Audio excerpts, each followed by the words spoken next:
Hey, welcome to your day off. My name is Corey, and I'm the host of this here podcast, and I'm here today with my friend Gabby Bach. Gabby Bach is the managing editor of Beauty Launchpad. Gabby, welcome back to the podcast, or welcome to the podcast, or whatever we're doing. Yeah, well, I feel like we've done enough of these now that it's just we're good old friends. We're just We're good, fine.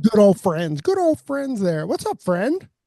What is up? Okay, I'm listen, doing hold well. on, hold on. Before we get it, oh crap, this is going to be released after it, but can we talk about it anyways? Sure, why not? I am so excited for America's Beauty Show this year. Yeah, me too. I love ABS. It's one of my favorite trade shows to go to every year. I can't, I'm mega excited. And here's what's really cool. And again, if you're listening in, I know this has already happened, but just come back with us for a month or so. Gabby and we are recording live podcasts, not just there, I should say, but we're actually going to be on the floor. So we are going to be recording podcasts on the floor. And I guess you can start looking forward to other podcasts that are coming forward because we're starting off with, we're going to have Presley Poe on the podcast on Saturday. And then we're going to have Los from Los Cuts It on the podcast. And then do you remember our Sunday lineup? Yeah, you have Era. No, Spoiler alert. we'll cut that out. We'll cut that out. It's all good. It's all good. We don't have to. So on oh my gosh, I'm brain farting right now. On Sunday, I know on Sunday afternoon, you and I are gonna laugh a whole bunch because we are going to have Ben White and Mr. Jacob Kahn on, and them together just make me want to laugh all the time anyways. So I can't wait for that. Maybe we can get them to sing some karaoke. Well, Gabby, you're like a theater kid. Do you do karaoke? I have done karaoke before. I was in Anaheim last year. Yeah, numbers. I feel like everything's blurred together. For Premiere Anaheim, and then I met up with some friends that are in the LA area, and we went and did karaoke, and it was terrifying, but it was fun. Have you seen the epic videos that Ben and Jacob do? By the way, I nothing don't think I have. Oh my gosh, they are the best videos ever. They are hilarious on the stage. Sunday morning at 10 a.m. Again, I know this has already happened, but whatever, maybe whatever. Maybe it hasn't. I don't know. We'll see. We're talking to Sophie Staygold. Sophie Staygold, she is the queen of the barbers, man. I'm excited to talk to her. She's been on the podcast a few other times, but I just love the time that we get to spend with Sophie. She is such a baller, a badass, and an innovator. I mean, here's a woman that gets into the barber industry, and then not only is she a kick-ass barber, but she also has her own product line, which I think might be unheard of. Is she the first female barber to have her own product line? That wouldn't surprise me I can't if think she of was. anything offhand, but she's a co-owner of Statement product line there. And then we have Vinny coming on, and I was joking with Vinny is that our only job, Gabby, is to calm him down because he's always so hyped up that we'll have to do it. I'm only kidding though. We kind of want him hyped up. And then Mhm. I was gonna say you buried the lead, but you shot the lead out there. So and then on Monday at 3 o'clock, we are talking to A-Rod, and that's who's on our schedule so far. But we've got a couple phone calls out too. So if you guys are going to be at ABS and before we release this, I don't know, whatever. Yeah, anyway, you guys missed a great time. We had a great time. They were all great podcasts, and great Yeah, conversations wonderful. and stuff. They were awesome. You guys missed it. Great time. 10 out of 10. Yeah. But, No, I'm psyched to do that because and I've mentioned this on the podcast before. I have a broadcast journalism degree, so I've always wanted to like moderate a panel, or I've like even remember I was in McCormick Place at like 15 years old, and I watched a whole bunch of like YouTubers that I really liked. They like created content around books, like be interviewed live on the show floor of McCormick Place. And I was like, oh, I want to be that person, like interviewing someone on the show floor live one day. And now I get to do that. So that's so exciting. So thank you so much for letting me be a part of that. It's going to be fun. It was fun, but me now thinks it's going to be fun, but you listening to this now currently will know that I had fun. I don't know, time travel. it's the Yeah. it's the time thing there. Yeah, that's crazy. Yeah, so I'm excited about that. Like mega way excited. I can't wait. I'm excited for the people that we have coming in. They're all showstoppers in their own right, So that'll be fun. Listen, I'm not gonna lie, Gab. The push is next year I want to get set up in the lobby. That's my goal. That So would be fun. we hit that goal, that'd be pretty awesome. So we'd be set up there at the lobby. And actually, you know what? That's what's unique about ABS is they actually have like a welcoming lobby there. So like Yeah. the other hair shows kind of have that, so that kind of like that gathering place that's off the show floor, and they usually have music and this and that and drinks and food and stuff in the lobby. So that's my goal is to be on that lobby. I want to do I want to do like a Graham Norton set. Like I want Oh, I love like Graham Norton. I do too. Like I've never watched a Graham Norton where I didn't laugh out loud, and not in an LOL kind of way, but in a really like my belly hurts kind of way. Yeah. So, I love Graham Norton. There's my favorite clip from Graham Norton is he had Tom Hiddleston on his show and like Tom did all the impressions. I think he did one of De Niro and De Niro was like sitting right next to oh him and he yes, did the yeah. impression of Graham Norton himself. Oh, so great. But So yeah, no, he's one of those journalists or like interviewers that I just really look up to and admire. that's you know what he's little inside stuff. Like he's kind of my mentor or my goal. Like I love how like as an interviewer, it's very conversational. Yes. And that's kind of like that's what I'm seeking to be is just a conversationalist interviewer. Yeah. Not necessarily about the questions, but way more about the conversation. So, anyways, I Yes. fancy myself after Graham Norton, but I would love to see that. Like, I want like an orange carpet and like red couches and or red carpet and orange cat. Like that's kind of what I fancy. What I would love to see about it. Like, let the set bring attention, but then also let's bring attention anyway. Anyways, Gab, let's talk about our guest today. Yeah, talk about our guest today.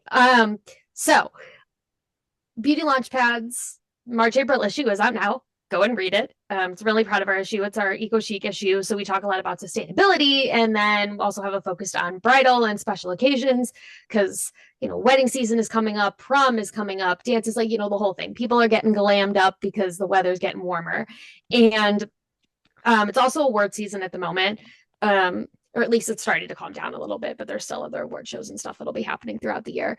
Um, and when you look at all of those like old Hollywood hairstyles and the sort of behind the scenes of like how are those looks brought to life, like the vintage Hollywood waves or even like the buns and all of those types of hair looks, extensions play a big role in that. And it's interesting sort of as I've learned more about that bridal side of the space from some of our past guests that we've talked to. I've kind of learned a lot more about the making of the extensions, like what goes into it and everything, and how those services may have not entirely been accessible. And so through, and we talked about this in the previous episode, the Bridal Artist Connection that Beyond the Ponytail put together, I met our guest. And her name is Jennifer Janisch, and she has her own salon called Adored Hair in Lombard, Illinois. But she also has an extension brand that she's created called Adored Signature Hand Tied Extensions. And she's essentially, and not to steal too much thunder from her, but she's making extensions accessible to textured and curly haired clients. And I think that that's just something that's so, so important. And I actually met one of the stylists in her salon, Chloe, or we like chatted back and forth. And Chloe mentioned like wanting to contribute to BLP. And so I connected with Chloe first and then met Jennifer and was like, oh, the two of them are working in the same salon and was like, that's brilliant. Let's have them both put this article together. And then they have this really wonderful piece that's in our March, April issue. So please, please, please go and read it. But before you do that, let's have this wonderful conversation and bring in our guest, Jennifer Janisch. Hey there. So happy to be on here today.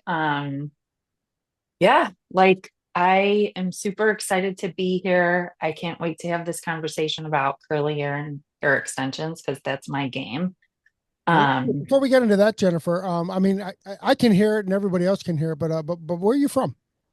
I'm from Chicago, so where your ABS is going to be. I've lived in Chicago my entire life, the whole time. I My salon is in a suburb of Chicago. We're about 35 minutes out of Chicago. I'm in my husband's office with, the great Mike Ditka behind me for the Chicago Bears. Like we're totally Chicago here. Yes. Okay. So in that suburb, is that considered like what is it, Chicagoland? What do you guys say? Yeah, the western suburbs of Chicago. That part of Chicago? Chicagoland. Yeah. Yeah. hmm It's such a wild phrase to me because it's the only town that kind of has the land portion of it, isn't it? Yeah. I think it's kind of like we want to be Chicago, but we're not Chicago, so we'll just call ourselves Chicagoland. Like, That's funny. We just call ourselves the DMV, which is like Mhm. not as cool as Chicagoland at all. You know, yeah, it's not like a Chicago is Jacksonville land or like a Los Angeles land, or it's the only land. thought about that. This is totally true. I Yeah. just never, I mean, I guess because I've always lived here, I've never thought about the fact of that we as a suburb, I think we're like 12 miles out of the city to call ourselves part of the city, Yeah. right? And then there's Yeah. like your Chicago suburbs that are more like up north. Like that's a whole Hmm. different thing, right? Than like the it's like suburbs like Lombard or like even Carroll Stream is like where Beauty Launchpad's offices are. Like those are the one type of suburb, and then you have like more of the like I don't know, maybe it's like suburbs or areas outside of Chicago that like aren't the loop that you can get to taking like the blue line or Yeah. What's North Shore. yeah, Gold Coast. Hmm. the town that like Beauty gives back in? Was that is that Chicagoland or is that Yeah, that's Oak Brook. That's actually like probably 3 to 5 miles closer in towards the city than we are. It's weird. It's kind of like a little bit south, but closer east. does Yeah. anybody know where the land ends? No, No. it just gets bigger and bigger. Gabby, wouldn't you say it probably almost goes to DeKalb now? Like Yeah, I think people consider DeKalb a Chicago suburb. Like, maybe. and I feel it's like it is hard because like when people think of Illinois, they think of Chicago. And so then everywhere else that is like outside of it, you're like, I don't live in Chicago, but I live near it. So you're like suburb yeah, because if Chicagoland. I bring up my Chicagoland. so We are then it becomes Chicagoland. Chicagoland. Yeah. Yeah. What about like okay, I have so many Chicago questions and probably nobody cares but me, but let's get into it. So what about like really close like suburbs in like Indiana? Or would that be Chicagoland? Yeah, then that's like Northwest. It's normally they say like Chicagoland and Northwest Indiana. I feel like I Indiana. have like a car commercial like running through my head because I feel like they've used that terminology before. But yeah, there's some suburbs that are close Like to Indiana Is area. Gary part of Chicagoland? I think so. I have clients. I have actually a lot of clients that come from Indiana, and it is interesting. They're like, "Oh, it's just like, just an hour drive here, hour and 15-minute drive." They consider themselves Chicago, I think. Yeah. Fair enough. Fair enough. Jennifer, how'd you find the hair industry?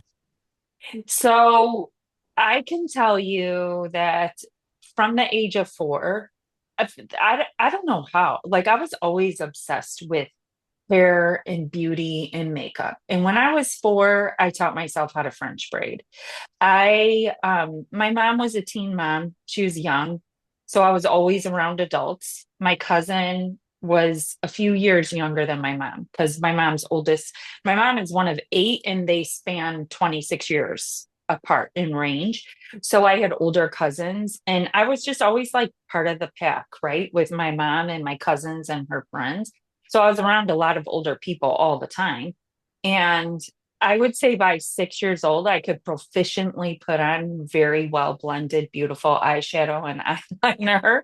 Um, and from there, it just morphed, right? So, age 4, I taught myself how to French braid. I started on my sister's, and then within an hour, I was working on my own head, troubleshooting, fixing, and within 3 hours, I had it figured out. And then moved on to 6. By the time I was 8, I had a full like skincare regimen from my mom. And from there, it just went on. In high school, I was always going to go to hair school, and I went in high school. And I remember like my family was like, "Are you sure you don't want to try anything different? You don't want to go away to college?" I'm like, I like the idea of architecture, and drawing houses. I used to draw a lot, the creative mind. And I took a drafting class in high school. And I would like to think I'm pretty good in math, but I took that drafting class and it killed me. My best friend that was in the class had to do all my homework. And I'm like, nope, it's not for me. I'm going onto hair school and I went through high school. This is such a crazy like piece of information. So that was 35 years ago. My hair school 35 years ago cost me $535 because I went through high school and it was a high school program and taxes paid for a portion of it. I got out of school at 11:30. I couldn't be happier. And I graduated before the second semester of my senior year. And the classes that I was left taking in high school were gym and home ec. And I was like, just get me out of here. My mom called me in sick 2 days a week because you could actually do that then, right? Called me in sick 2 days a week so I could go to work in the salon for 8 hours both of those days. And immediately from school, I was at the salon. So I worked full time in the salon from age 17. I started shampooing in my mom's best friend's salon when I was 12. I would go and just be there. And I remember too, it was like I was 3 or 4 and my mom would get her hair done. Her hairstylist was this amazing guy. His name was Billy. And I just remember being in there and him treating me like an adult. He'd be like, go sweep the floor. You do this, do that. The nail girl, I can't remember her name. And she would like let me paint her nails. I was 3 years old. Whoa. Like, talk about being immersed in it. And my mom, you know, her looks meant a lot to her. And so so she was 20 when I was 3 and Billy was expensive, but she did everything she could, like under the sun, to be able to afford her hair with him. And he at that time, if you lived where I lived, I swear clients that have come into the salon over the years knew of him, like he was the guy around town who was taking care of everybody. So it just kind of, I feel like I was born with it. I mean, at least 3 years later, you were born with it. Right. I mean, that's extraordinary. Like you didn't. A lot of people in the industry have that story, but nobody started at 3. I mean, that's remarkable. Self-proclaimed entrepreneur at age 3 in the hair industry. Like, honestly, though, like if you would have told me at the beginning of the career where things would go, I would have never believed you. In what sense? What do you mean? In the fact of like my career. I like to think like when I started, I understood like the value of a dollar hardcore.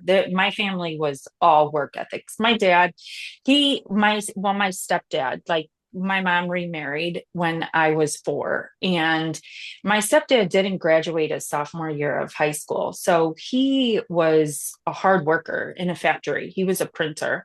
And my mom, she worked there too. And when I was 8, they had just purchased their first house, and it was under the Reagan administration. So there was like crazy high interest rates. They had to jump through so many hoops, the two of them, to get this house. And my mom had my it was my second sister, third sibling. Or I'm sorry, that's backwards. She was the third daughter in our family, my second sibling, like 4 months after moving into this house.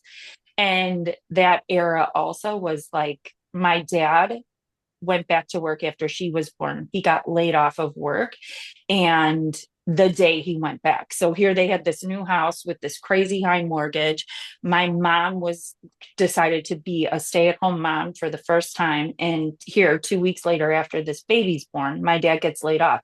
Lo and behold, he has this horrendous motorcycle accident that night. He was drinking with the neighbors. They let him go out on his motorcycle, and he ended up in a coma.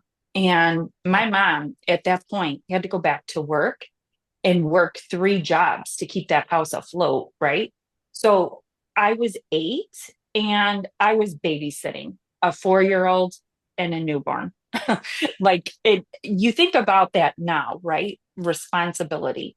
But I'm grateful because it drove that work ethic into me. Like I was like, okay, you got to do to make things happen. Like there's nobody that's going to pick you up except for you, and the support of your family. That's going to be everything, because who else can you know, count on as much, right? As your family.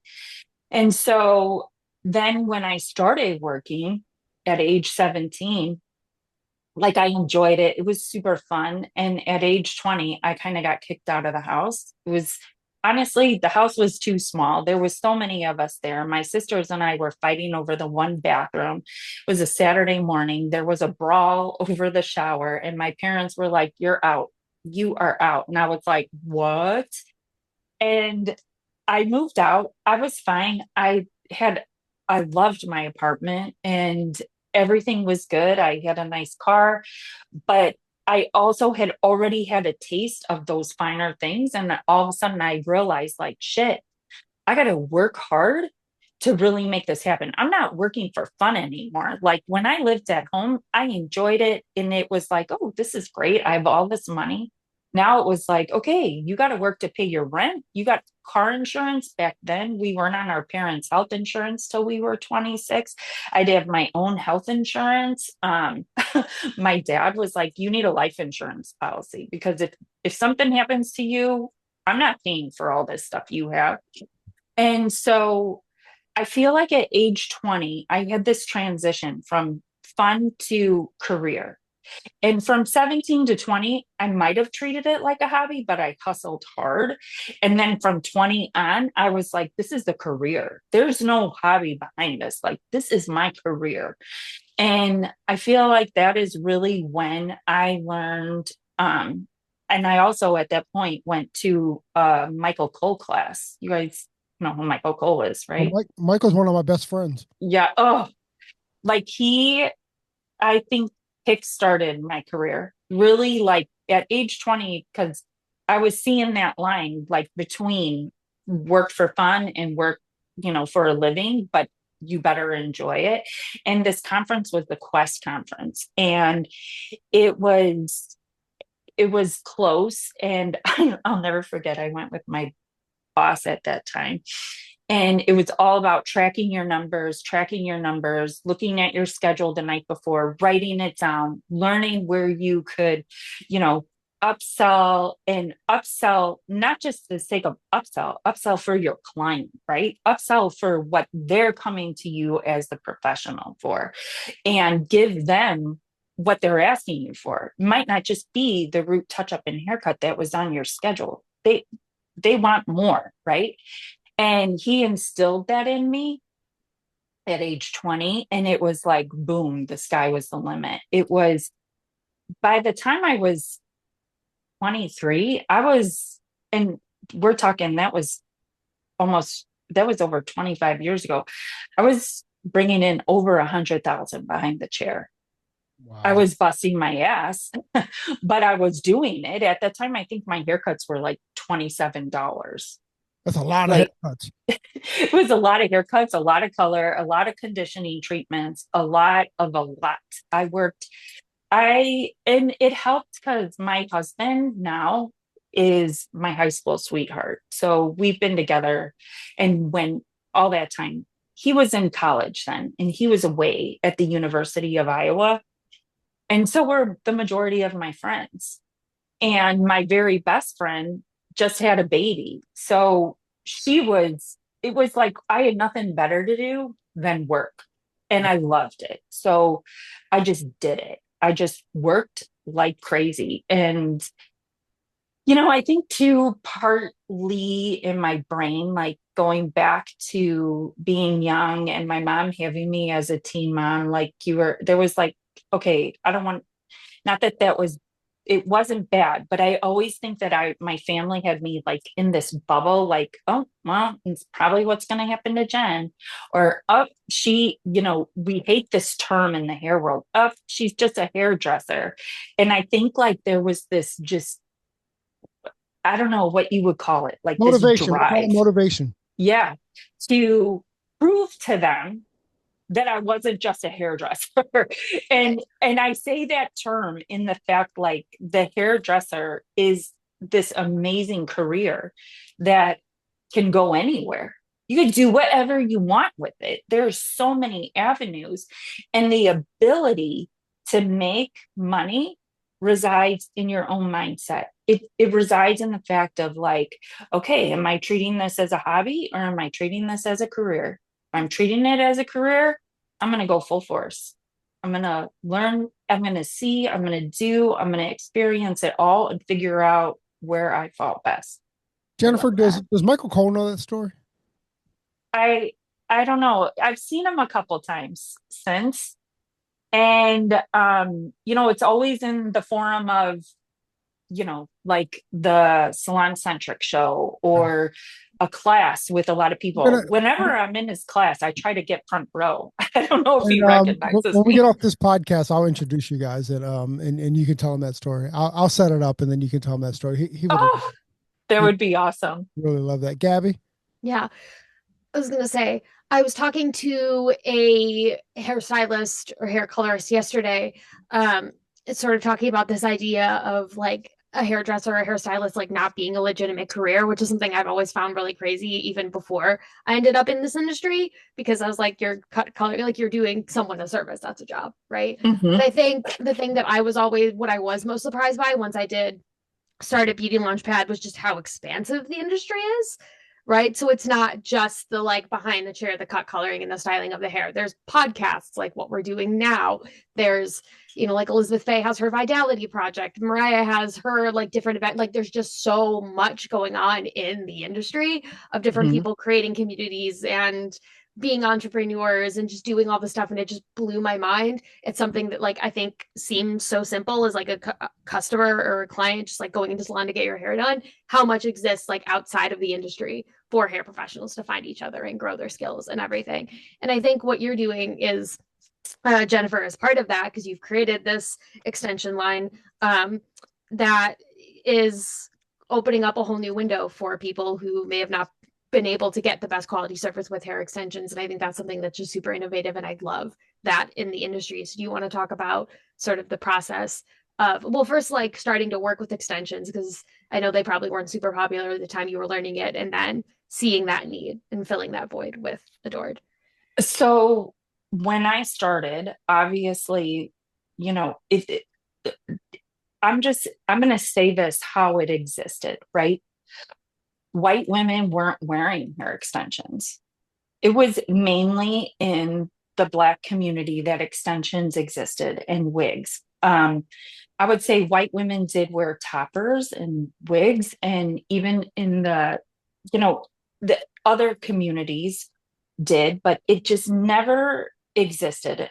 And I remember going to, it was the ABS show, and it probably was 7 years into my career when I started seeing like hair extensions inserted. And the first ones I'll never forget was a company out of Texas. And they came and it looked like shoelaces with a glue dot at the top. Like, the teacher glue dot, that round thing that they would stick. And you literally used a flat iron and you melted that into the hair. And I walked past it and I was like, who is going to put that in their hair? And, it was just kind of me being skeptical and just like, of course I had a shit ton of hair then. Like my hair, I had so much hair. I hadn't gone through having children. I didn't know what postpartum hair loss was. People also, when I started doing hair, had really thick hair. A lot of things did not exist then. Like plastics, I think too, is part of thinning hair. Like we didn't have them in the environment. They could or could not be a part of this, right? But we all know like there's a lot more chemicals that exist today than then. People then had like ponytails that you couldn't fit ponytail holders around. And now it seems as if the world we know it, women struggle more and more with thinning hair. And so I just started taking note of that. like things were changing over the years. And it was at the time that feather extensions, so this was 16 years ago, came in and people were wearing them to festivals. We couldn't put enough of them in hair, right? People were coming into the salon and paying $17, $20 a feather for a rooster feather to be in their hair. And I was like, at that time, my kids were little. My husband and I, we bought into the McMansion world when everybody was getting mortgages for these massive houses. So I had 4 kids. I needed to work. I needed to work more, right? Because I needed to fill this like money void in my house. And I was like, those feather extensions are so big. And I like my 3-day a week paycheck in this salon versus my 2.5-day a week paycheck. I want to pick up another day here. A side note on that was like, I also had a salon in my house at the same time that I worked at 1 day a week that I ran for 9 years out of my house when my kids were little. So this was me going back into the hair salon.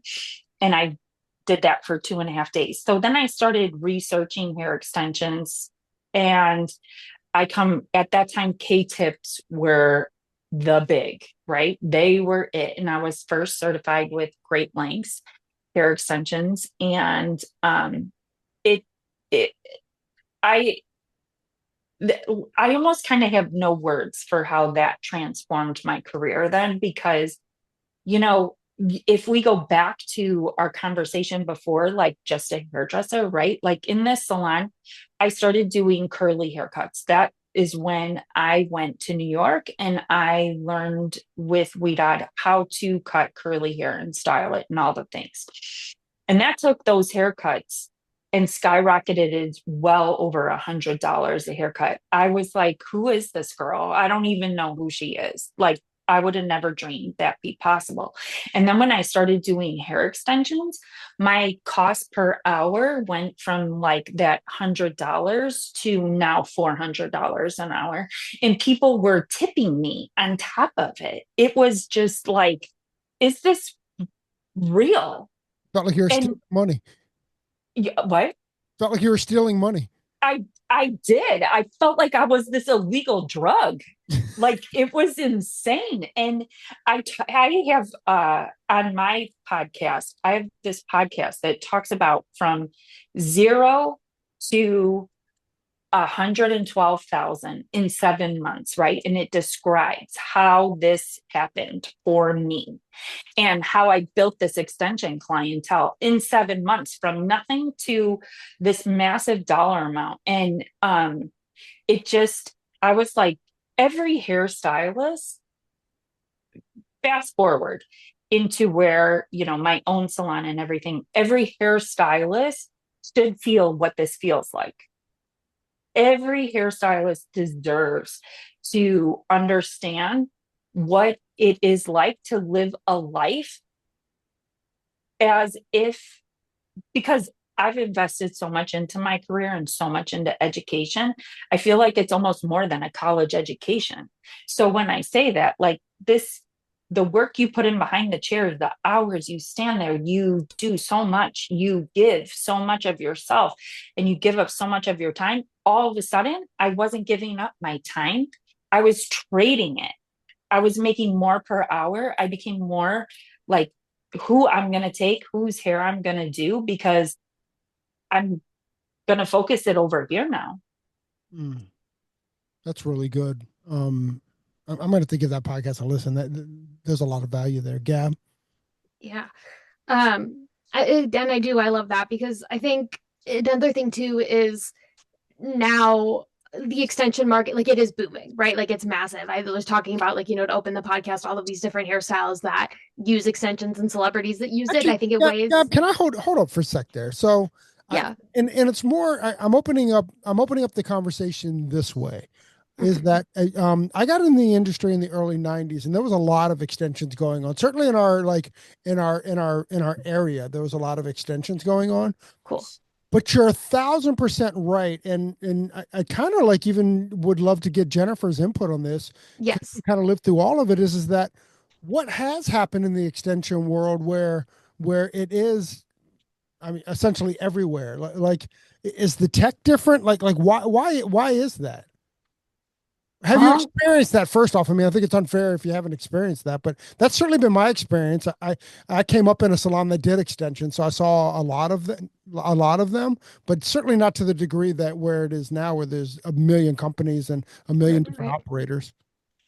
I think I say this in that podcast is like I feel like Jersey Shore paved the way, Yeah, paved the that's way funny. for us. Like they Well, were like they, and nobody cared that their hair didn't blend. They had these clip-ins that were to their ass, and it just like everybody was in awe, right? We couldn't get enough of Jersey Shore. We loved, you know, Ollie and Snooki and JWoww and all the things.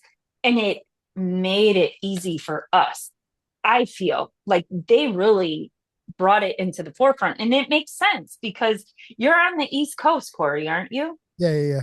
You're there. So in trends, we know the trends start in New York and they come through. Right. And I feel like that was how it was birthed. And I feel though that it was about 8 years ago when the hand tied movement made its massive insurgence. And it was done by a woman and whose husband, like, they know how to market.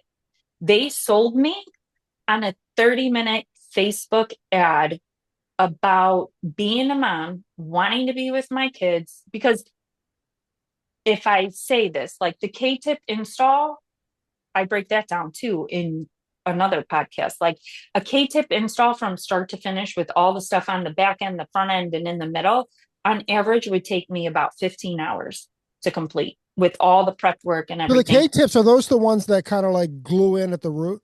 Yeah, Little it's a bonder? keratin bond and Yeah. you use the hot tool. Hand tied, on the other hand, an install can be done in under 3 hours, but you're charging the same.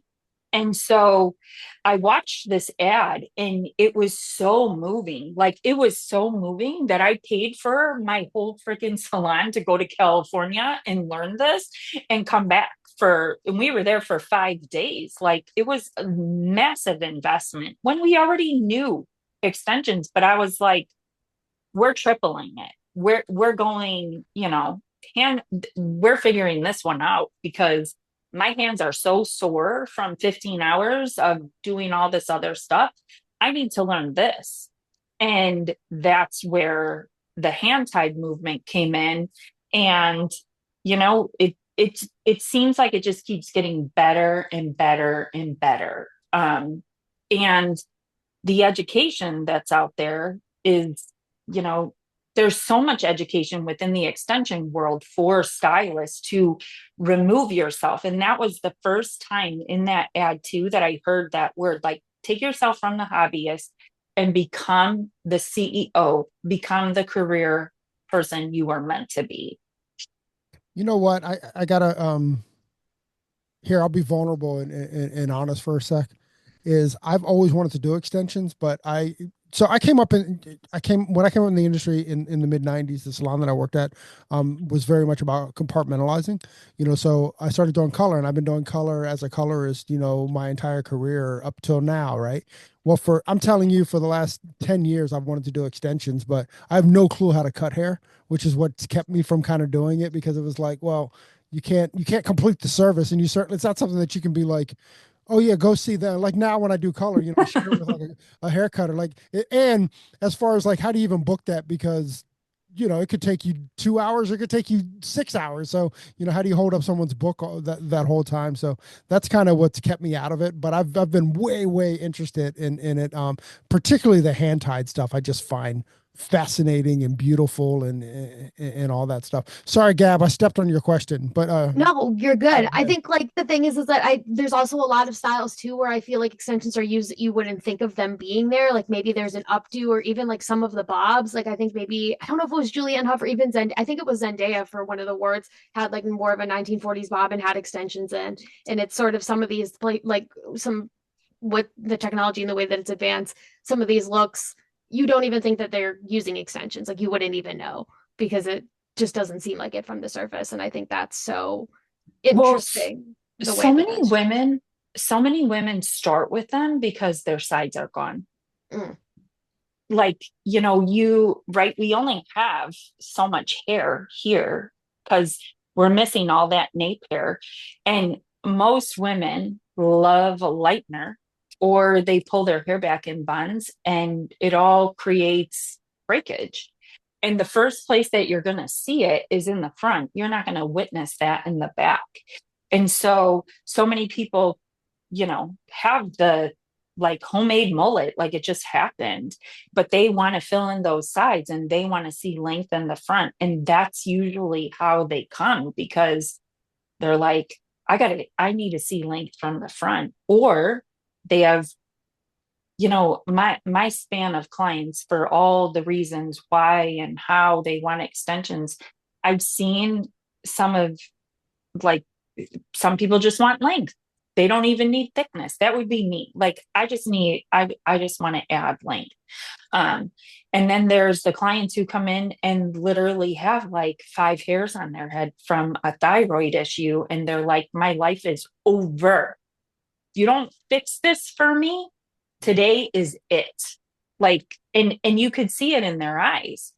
And then you put in this hair, and all of a sudden, this one of my clients, all of a sudden, she's freaking modeling for the Sports Illustrated swimsuit edition. And she was on like death's door on my chair. Like it sounds shallow, right? But it's so not because there's so much emphasis in our society today placed on looks and what is acceptable and what, and that I think too, it's that person that keeps pushing me in the direction of figuring out more and better.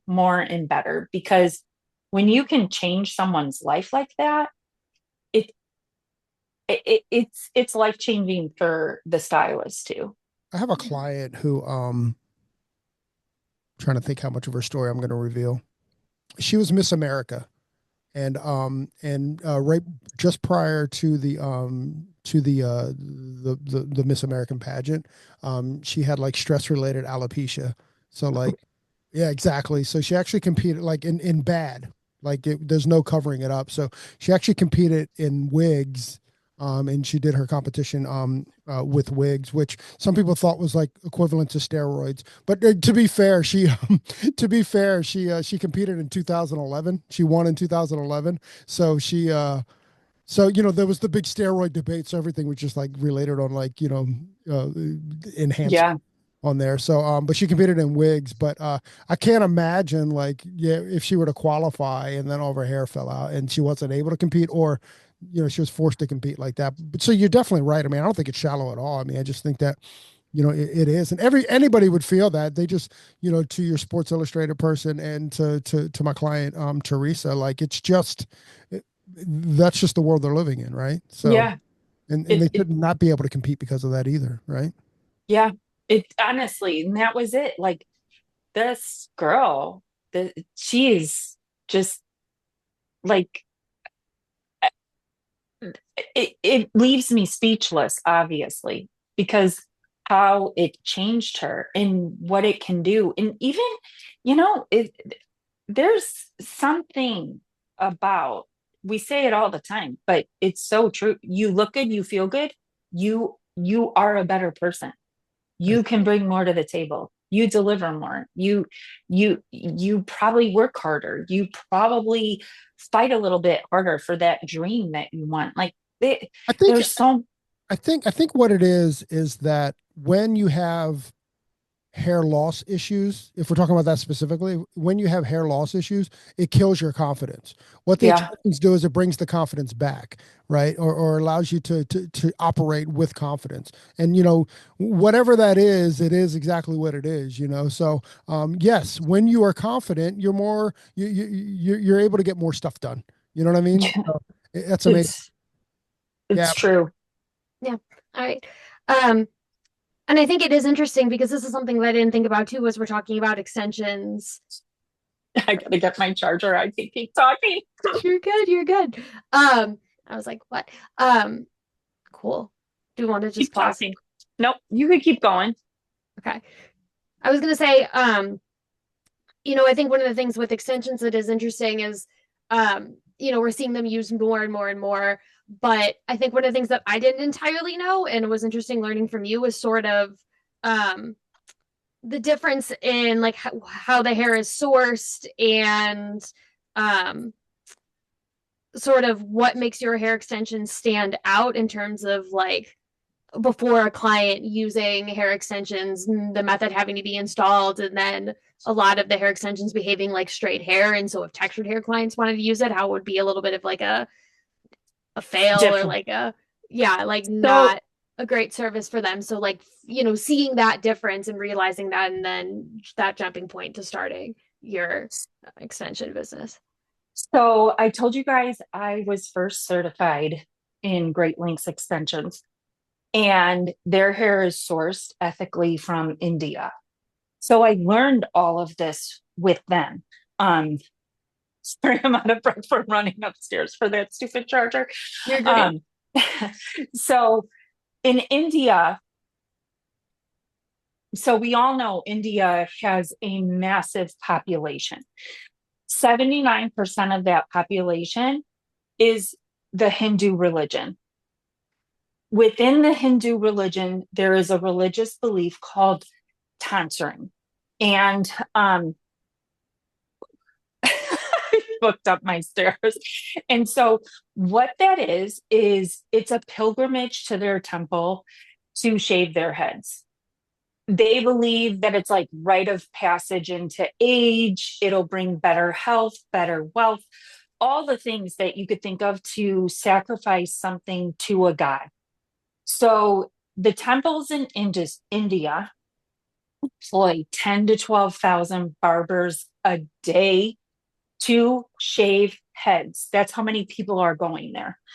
Hold on, And hold on. I had so many questions now. Hold on. So, like with this ritual, is this a coming of age ritual? Does this happen once in a lifetime, or does this happen like ever so often, or is there's different stages in which they do it? there's, I know like there's different stages. So it's more like they're offering up to the gods like this precious thing that they had. Yeah. And that they need to release, right? So they do it they shave the heads of the babies. They're from, into adulthood. And it's women and men. It's not just women. And India's population is just so massive. There are so many people there. And so when they do this, right, their people are going there specifically to do this. They want to do this. Now, the collection of hair throughout the world is not as ethical as that. And that's even like a whole nother day's worth of a podcast. And, but in India, the hair is ethically sourced. And so, and if your supplier is a very good supplier, so in India, most suppliers are hair brokers. To find someone who hand ties the hair like my hair is like a needle in a haystack. You're really searching it out. Pretty much they broker their hair off to China because China is the number one producer of hair extensions, the number one manufacturer.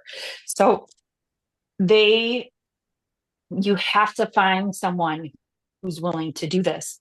And it's been that's been a whole journey. I have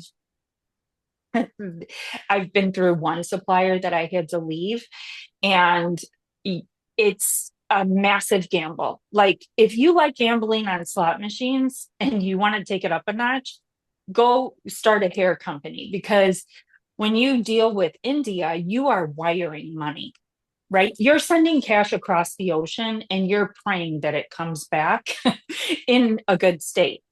And we're not talking like hundreds of dollars. You're talking tens of thousands of dollars, right? And I had issues during, we started the company in 2019, and 2020, I mean, India was shut down so many times for COVID, right? So these temples were closed. And I dealt with a lot of issues from that.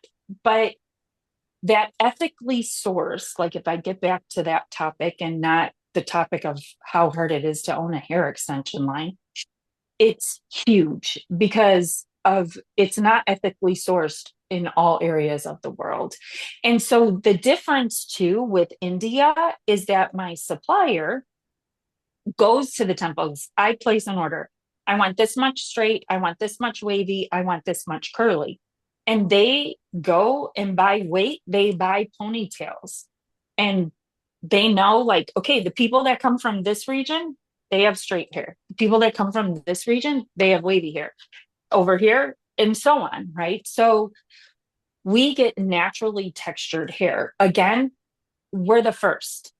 We don't have chemical perms or steam perms on the hair. Chemically permed extensions usually are compromised, and then they're lightening them to the umpteenth degree. Like there's all these processes that go on in other places of the world with hair because they're mixing all these different textures. So like they get the textures, they get all this hair, they strip off the cuticle, then they lighten it, and then they color it back, and then they straighten it all because it's multiple textures, and then they perm it into a texture, and then they put a silicone on it so that it actually looks shiny again to resemble what the cuticle was, right?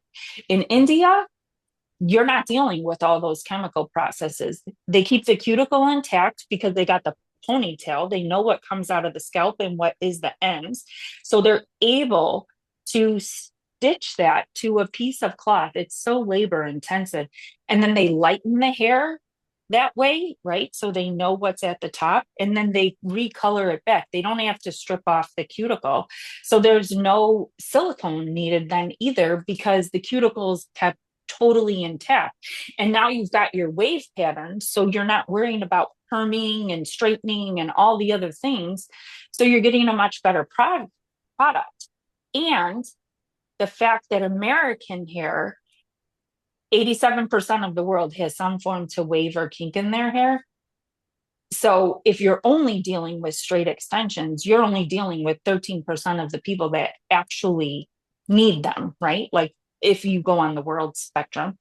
And the majority of hair extensions are straight, they're not curly. And when you're able to produce a product that comes from naturally wavy and naturally straight and not have all these chemical processes, you've got this premium luxury hand-tied hair extension that now is softer and finer and more like American hair. Whereas Asian hair is thicker in diameter, so it's stiffer. And that's what led me to it was my clients in the beginning of the hand-tied. Here I am shifting them from these K-tips and this awesome hair into hand-tied, which was coming from a different source. And they were like, this feels like a horsetail. I'm not wearing this. And I was like, whoa, wait, I'm not going back to the long installs. So I need to figure this out. And that's when it all started. And I remember sitting there saying to my friends that I work with, I'm like, how am I going to do this? How am I going to do this? Like, I'm going to tell Brad that I want to do this. Brad is my husband. And I'm like, maybe I'll just apply for the small business loan on my own. And my friend was like, you need to tell Brad you're doing this. And I'm like, I don't know if he's going to really see the value. And my friend was like, you got to tell your husband this, right? And I went home and I was like, I've been thinking about this thing. And he's like, so what's stopping you? It's like, you've been replacing shitty hair, because that's the other part we dealt with. He's like, and this is what you want to do. This is where you want the salon to go. So it's kind of like a no-brainer. But I never shared the dollar amount. I just was like, okay. Let's do it. And then I did it. Well, Yeah, I was gonna say you say this in the article that's in the magazine, but you say texture matching is just as important as color matching. And I think that's so true and so Crucial. important. Yeah, because you want it to look, like you said, natural, like you want it to look like you don't have extensions in your hair. And so having the texture match up, like having it look consistent is so important. And so like it just hearing about what it is that you're doing and what you've started is just like felt like a huge lightning bolt going off to me, because I think there is so much push in the industry too for textured hair education and curly hair education, because not everybody has straight hair, you know, like making sure those people can get products and services that make them, like, you know, we were talking about earlier, feel beautiful and feel accepted and give them confidence. And that traditionally hasn't always been the case, you know, and I didn't even realize that with hair extensions. So like what you're doing is so great. And I think, yeah, more Thank people you. need to know about it. Do you want to talk about, because you do some education and different things, sort of what your plans are for 2025 with Adored and the extension brand? So in 2024, we kicked off the Curl Tour. It was amazing and exhausting and exhilarating and life-changing all in one. I was like, I really want to do this. I just was feeling like stale. Like, I'm like, I don't know what to do. And my friend was like, you need to get in the salons. You need to go see the people. Like, you're dealing with the customer service of the line. You're dealing with all these different things and lack of knowledge. You need to go get into the salons. And so I was like, God, that's a good idea. How do I do this? And I put a post out on my story on the extension line, the Adored Signature hand tied hair.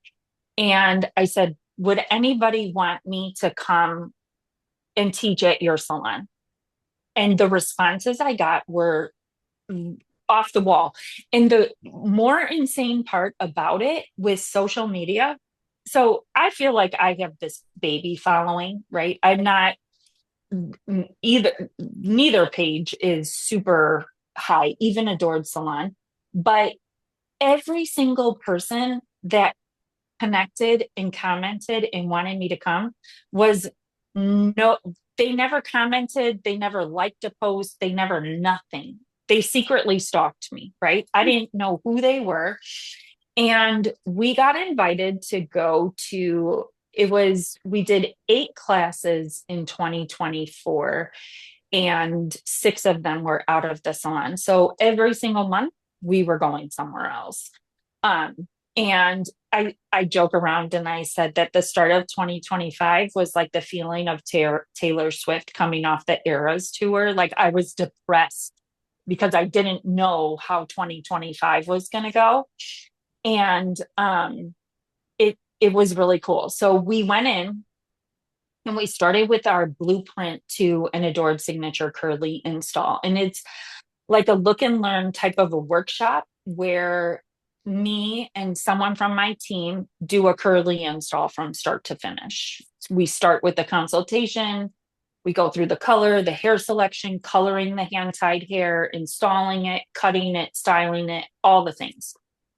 And then from there, I realized like I needed to be able to teach people why I install my extensions the way that I install them. I've been certified in so many different hand-tied methods and tape-ins and all the other things that led me to my install methods, which is the Adored install methods, and also wearing extensions on my hair, the struggles that I dealt with installs and having frizzy hair or it pulling too much or all these things.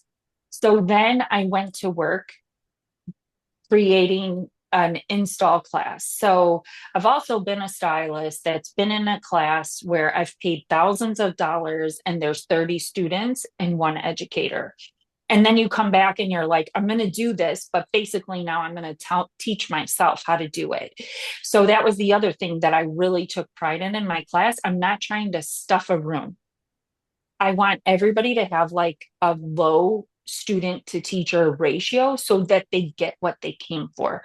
Hair extensions are so detailed and so fine, and you know, there's a lot going on.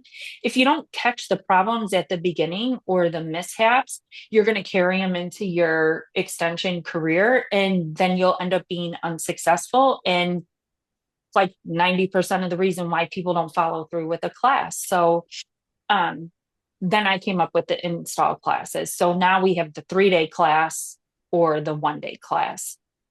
And that's what the curl tour is. So right now we are coming to Salem, New Hampshire in April. That class kicks off. I don't know when this will air, but that class is April 13th through the 15th. And then we have a class back at Adored Salon in Chicago in the end of September. And we might add another one like right at the start of summer, quite possibly. And we're supposed to go to Perth, Australia this year. I'm super excited about it. We wanted it to happen last year and then things just fell apart. And the main stylist in Australia came for a one-on-one class day with me in January of 2023. And she's been wanting me to come to Australia since. Like, she's like, I just need more of you. I just need more. And so I'm really excited about that. And I want that to go through. So right now, that's 2025. We are looking for 2 more salons that want us to come there. They just got to reach out and send us an email. Well, if you or a DM. Certainly, if you have any interest here in the DMV or the DC area, let me know. I have plenty of hair salon. I have plenty of salon contacts that we can get you in a salon. Especially if you want it small, that's easy. What's your class limit? So I typically travel with like the class limit. What I like to teach is no more than 6. No more than 6 people. No more than 6. Like, perfect. I just, I get that sensory overload. There's so many questions. I like it to be free flowing. I like them to ask. I like them to touch if they need to, do all the things. And it's like, if there's more than 6 in a class, I get overloaded. And I'm sure they do too. There's so much information to consume too, that it just, I do best in a one-to-one learning. That's amazing. Yeah. So I prefer to teach that way too. That's amazing. That's awesome. How can people find you? How can people find Adorned or all the things, your podcast and everything?